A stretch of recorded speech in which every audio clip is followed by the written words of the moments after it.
Hello, my name is Esther, and I am a fourth grade teacher in the Escambia County School District.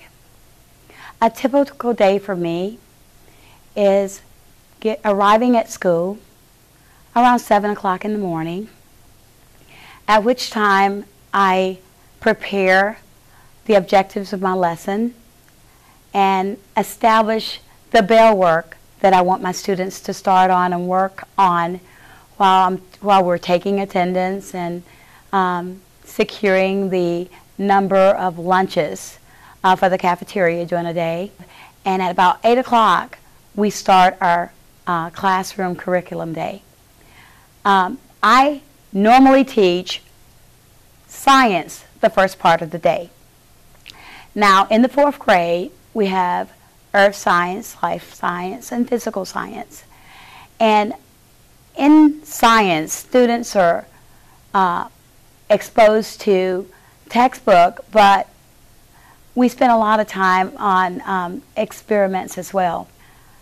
I also teach reading. And so after about an hour of science, my kids go to special area. Now, special area is any type of subjects that the normal classroom general ed teacher does not have the expertise to handle, such as art and physical education, music, and library. When the kids go to special area, that is when most of the teachers have their planning period. Now, the planning period is the time that I would contact parents on any issues that I have with the students.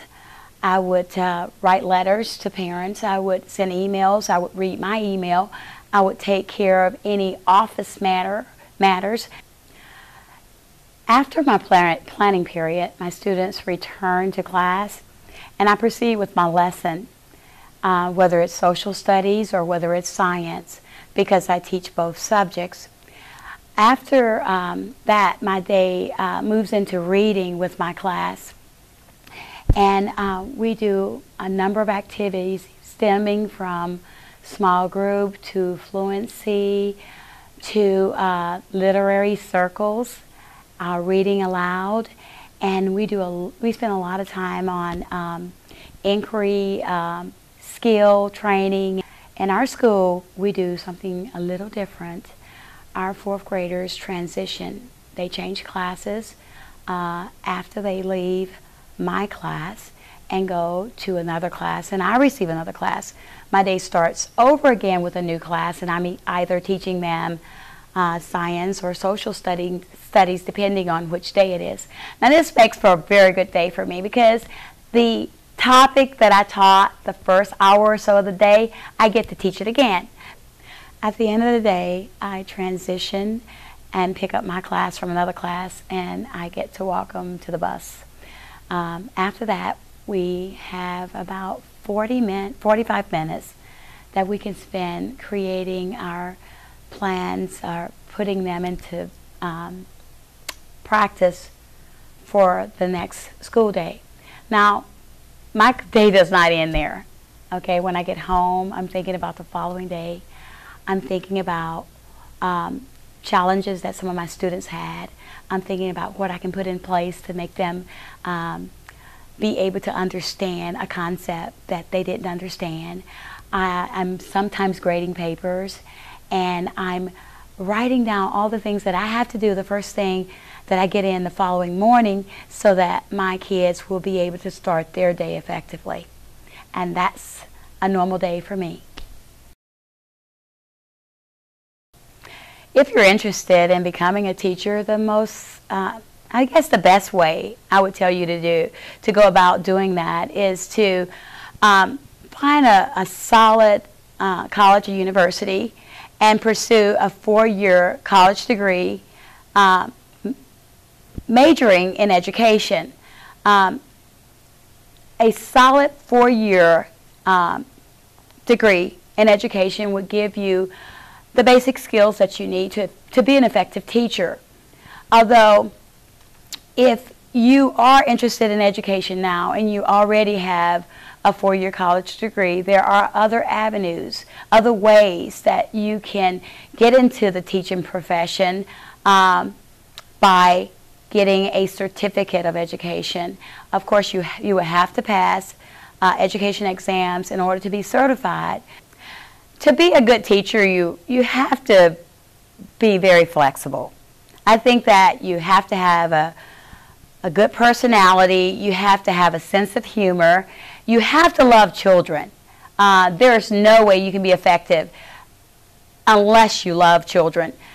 Children have the unique quality of being able to read an adult, and they can tell whether you actually care about them or not. So the more animated you are, the more real you are, the more caring you are, because kids can tell when you care for them. So if you don't like children, education or teaching is not the profession for you. But if you do, it is one of the most rewarding fields that you can be in. The best part of the job is working with the kids. You have various personalities, and when you think you've gotten to know a child, you find that there's other facets of that child's personality that you had not had an opportunity to uncover. So working with the children, for me, is the best part of the job. I love them, and I truly miss them when they're out for the summer. The worst part of the job. The worst part of the job for me is probably the administrative paperwork. Preparing for the children lesson plans, creating lesson plans that I want to deliver in my classroom, I enjoy all of that. But some of the administrative paperwork that has to be done, that is probably one of the things about the job that I dread doing. For some teachers I hear dealing with some of the parents, especially parents that are not involved in their child's education process, but I haven't really had a problem during the time I have been teaching with that area, with the students that I've worked with. My advice to any person that is considering the education field is if you're looking at this profession as a job, it's probably not for you. If you're looking at this profession as a way to make a difference, as a way of being used to give something back, that is what I would recommend you to consider if you're interested in teaching, because it's not going to be the best paying job. It's not going to, you're not going to always feel happy at the end of the day.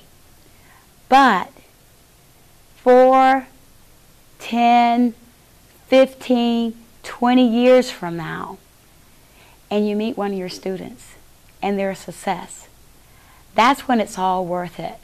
When you have a student, like I did in middle school, who after her second year in middle school won a 4-year fully paid scholarship,